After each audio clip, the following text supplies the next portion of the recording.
Lily Harper disappeared at 10 years old while walking home from school through the woods behind Maple Ridge, Ohio. For 10 years, the town mourned her. Her parents aged into grief.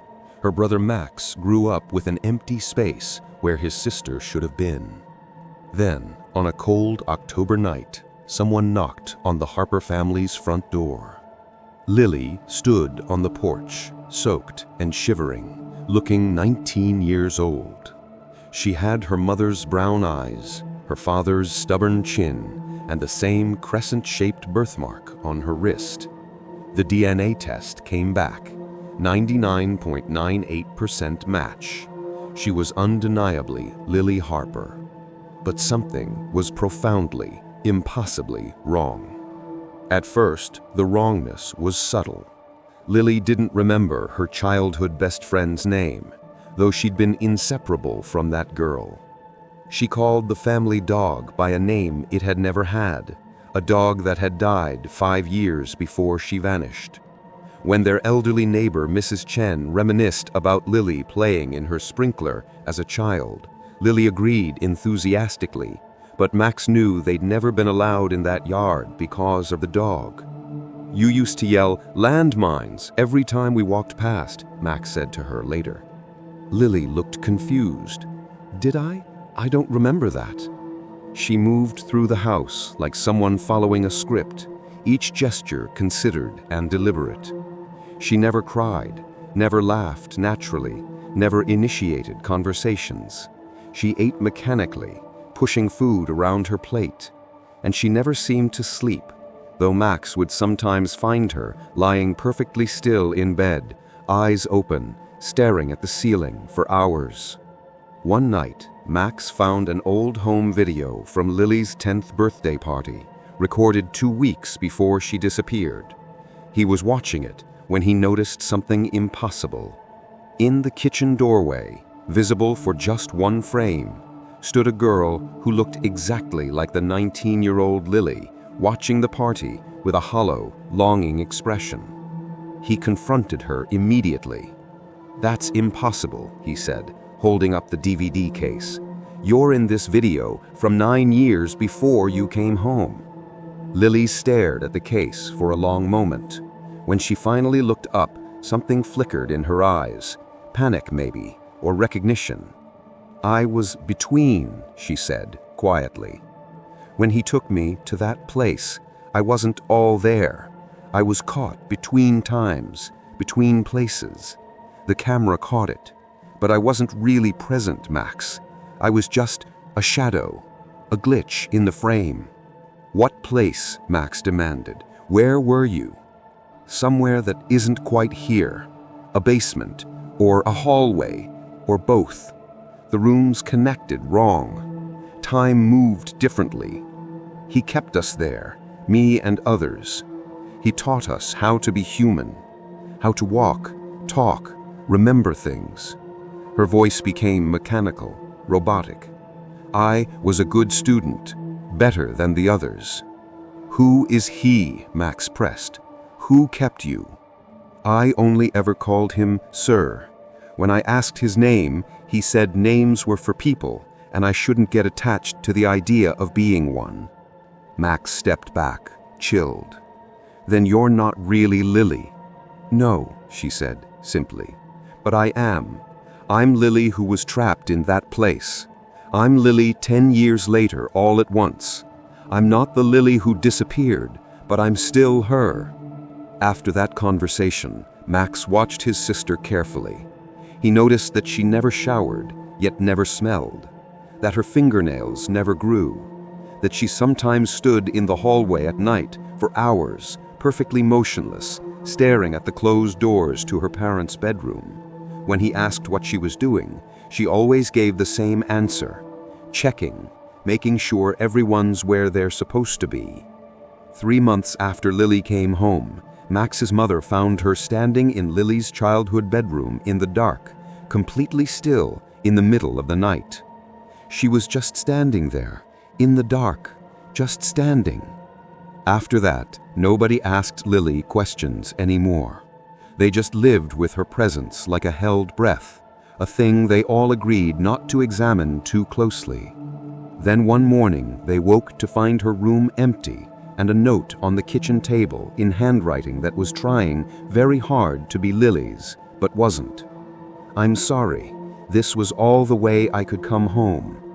They found her 3 days later at the creek in the woods where she'd disappeared, standing perfectly still, staring at the water. She didn't resist when police approached. She went to the hospital without protest, but something had left her eyes. She stopped moving. She stopped eating. After a week, she stopped breathing. The coroner found nothing physically wrong with her.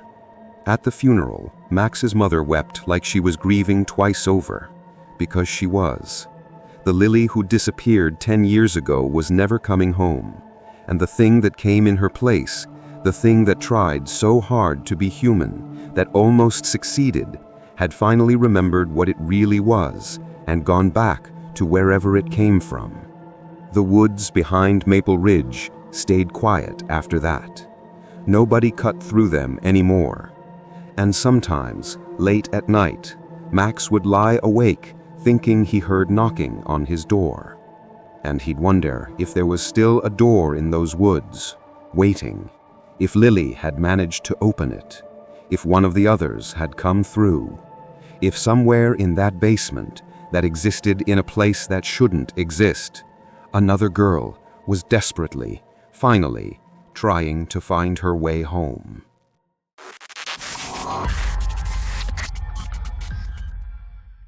The letter came on a Tuesday in November. Sarah Mitchell's son, Lieutenant Daniel Mitchell, had been killed in action in Afghanistan. The funeral was held 2 weeks later, on a cold, gray afternoon. That night, someone knocked on her door at 3:47 a.m.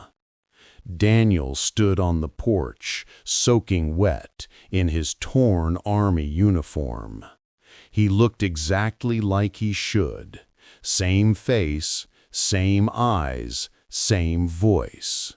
But something was fundamentally wrong with the way he held himself, like someone operating a puppet, deciding where each joint should bend.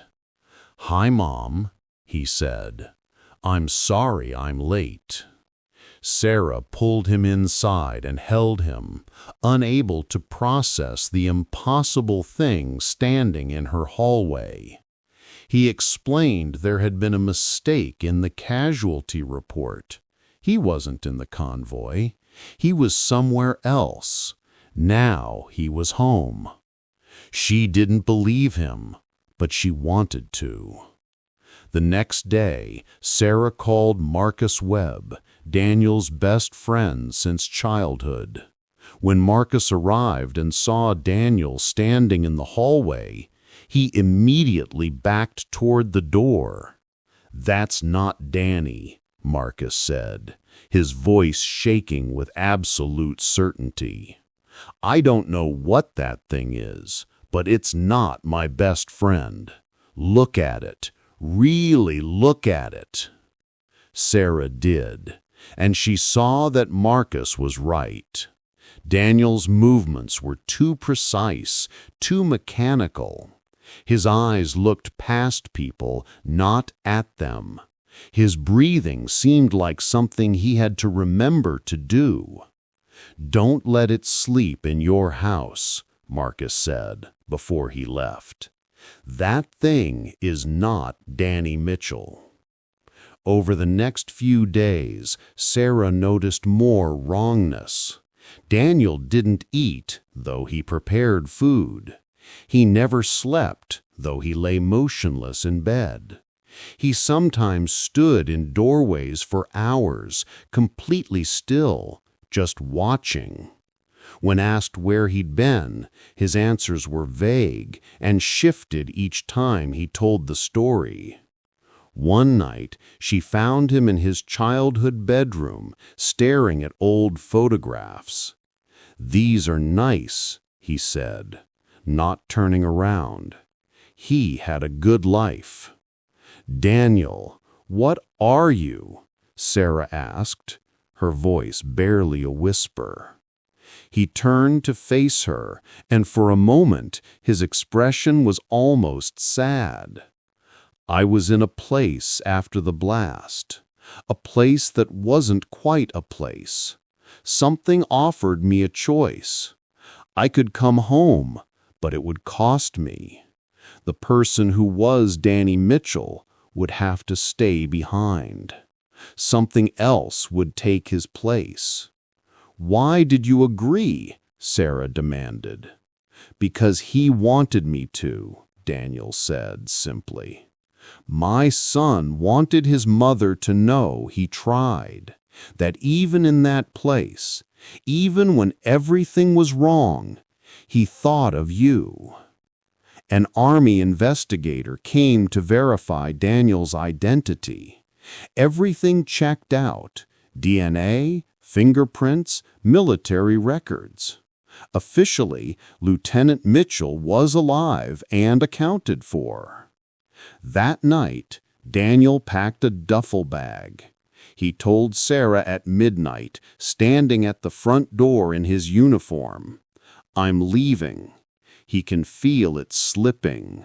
The shape won't hold much longer. I'd rather not be here when it breaks." "Where will you go?" Sarah asked. "Back. To that place. I don't belong here anymore. But I wanted you to know, your son loved you. He tried to come home the only way he could. Then he walked out into the darkness and never came back." 3 days later, the Army issued a statement. Lieutenant Daniel Mitchell had gone AWOL. His status was unclear. Sarah never heard from him again. But weeks later, she found a photograph on her kitchen table, an old picture of young Daniel holding his childhood dog Scout. On the back, in handwriting that was almost but not quite her son's, someone had written, "He was a good dog. I'm sorry I had to leave him." Sarah kept that photograph for the rest of her life.